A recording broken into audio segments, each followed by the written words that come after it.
Top of it, top of it, top of it. It's your boy, Coach One Stack, man. We tapped in, y'all. Hey, man, thanks for supporting the channel. And you dig what I'm saying?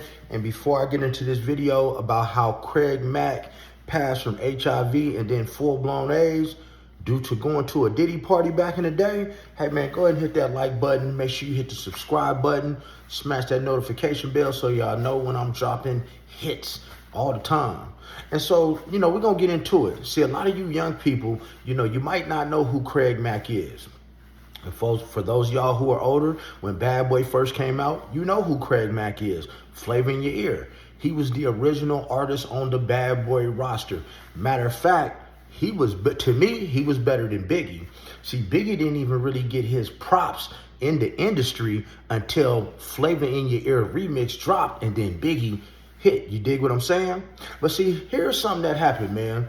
When Biggie started coming up, Craig Mack started going down. And if you notice with these Diddy artists, all of them either passed away or something drastic happened to make them find religion in a big way. And that's just how it is. Or they're suing him because they were victims. But even back then in those days, you got to remember, Diddy had the transgender people in the video. Biggie, now we find out from Biggie, was the most popular bisexual rapper in his time, because he was with that, and so is his son.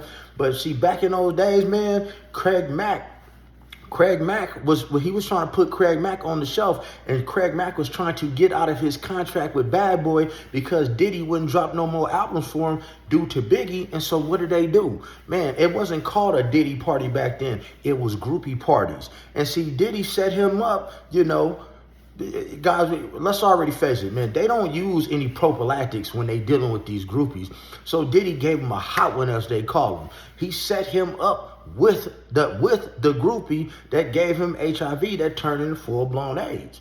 Now, guys, it gets a little deeper here because, see, I didn't know Craig Mack was as old as he was when he passed away.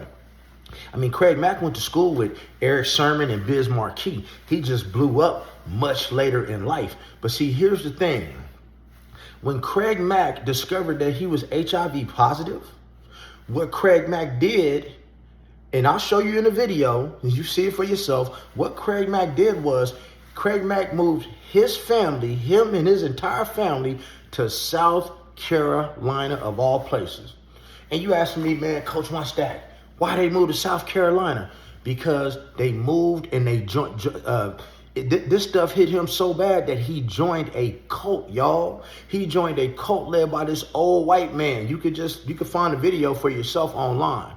He joined this cult down there. And in this cult, cults have rules. And one of the rules of that cult was you could not leave to get any health care from that location. If you left that location, you were kicked out of the cult. Craig Mack even had made videos, and if you look at him, you could tell that he's obviously sick. See, first they tried to lead everybody to believe that he died from congestive heart failure. But Rolling Stone, not Coach One Stack, Rolling Stone magazine, not Coach One Stack, was the one that put it out there, and they did violate some HIPAA laws when they did this, that Craig Mack not only passed away, but he passed away from full-blown AIDS. And that is not allegedly. Those are facts. You can see it for yourself. But it seems that everybody that's dealing with Diddy either catching some type of STD, cancer, or they just depleted. You guys tell me one Bad Boy artist or group that is currently thriving at, today. But I'm going to just show y'all a little video and show y'all what happened to Craig Mack and how he caught what he caught. Let's go. Craig Mack was a name that echoed through the 90s hip-hop scene.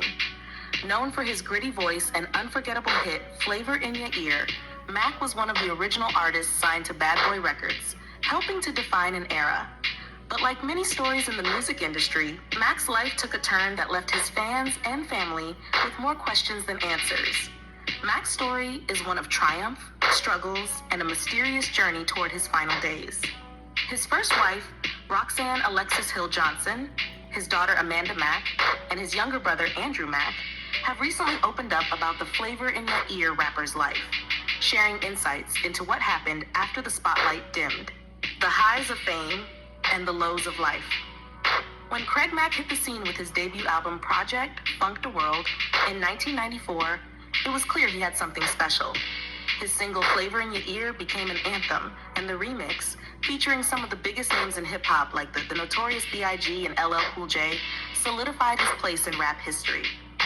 But as Bad Boy Records grew, Mack's star faded. By the time the label was riding high with Biggie and others, Mack was struggling to keep his momentum. A new path, from rap to religion. Around 2007, Mack made a drastic move. He left New York, the place that birthed his career, and relocated to South Carolina. There, he joined a controversial religious group called the Overcomer Ministry. Led by Pastor Ralph Gordon Stair, the ministry had a reputation for its strict beliefs and isolated lifestyle. This move surprised many, as it seemed to contrast sharply with the life Mack had led in the music industry. Despite the concerns of his family and friends, Mack found solace in his new faith. But the cost was high. By 2014, it was clear that Mack's health was deteriorating. He lost a significant amount of weight, and those close to him noticed he was often sick. Mack confided in some that he had congestive heart failure and had been hospitalized, but he refused further medical treatment. The final days. By 2018, Craig Mack was a shadow of his former self. He needed a cane to walk, and eventually he couldn't walk at all. His family, worried and heartbroken, drove from Vermont to South Carolina to be by his side in his final hours. Andrew Mack, his younger brother, described seeing him in a state that was hard to comprehend. "I've truly, honestly never seen a human being in that condition before," Andrew said, recalling how Craig seemed almost catatonic. "I believe he was very much in denial, but that's him living his truth to the end." Mack's family is still grappling with the questions surrounding his life choices, especially his decision to avoid medical treatment. His widow, Roxanne, is now working on a documentary with Alvin Toney, who recorded Mack's last interview before his death. The aim is to shed light on the rapper's life, from his days at Bad Boy Records to his time with the Overcomer Ministry and the health struggles that led to his passing. A legacy remembered. Craig Mack's story is a reminder of how complex life can be, even for those who once seemed to have it all. He was a man who reached incredible heights in the music world, but later chose a path that few understood. As his family continues to search for answers, his fans remember the man who brought a unique flavor to the rap game, leaving behind a legacy that still resonates today.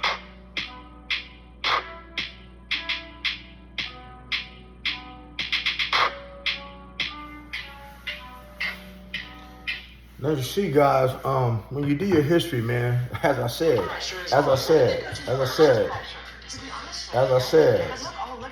the man passed away from full-blown AIDS. Go do your research. You know, Craig Mack was often telling people that he had congestive heart failure. And it's like, it just seemed like it's an epidemic with this rap world. And it ain't just started with Diddy. It seemed like this has been going on for quite some time. Even if you read LL Cool J's first book, which came out when I was a kid, he even hints at sometimes you get so much sex. You get so much of one thing that you want something different and freaky. And that was the case with Craig Mack. But, you know, that was Diddy's setup. You know, Diddy has been known for doing things to his artists when they're getting ready to get out of their contract so he can get their royalties, as you already know. Some of Diddy kids were getting some of his artists' royalties up until maybe a year or two before Diddy got caught for what he got caught for, and now he's in the federal penitentiary, y'all. But I just want to just show some love for Craig Mack and for lead this video for a lot of you youngsters who don't know who Craig Mack is and how a lot of this Diddy stuff got started. But you know, I don't like to keep y'all long, so make sure you hit the like button, subscribe button, to smash that notification bell, man, and talk to me. I talk back. And leave in the comments, do you think Diddy is like a devil? Because everything he touches turns to dust and not the platinum that's around his neck. But you know the rest. Be blessed. Don't ever get stressed. Make sure you're getting plenty of rest and never get finessed. And make sure you stay out of trouble.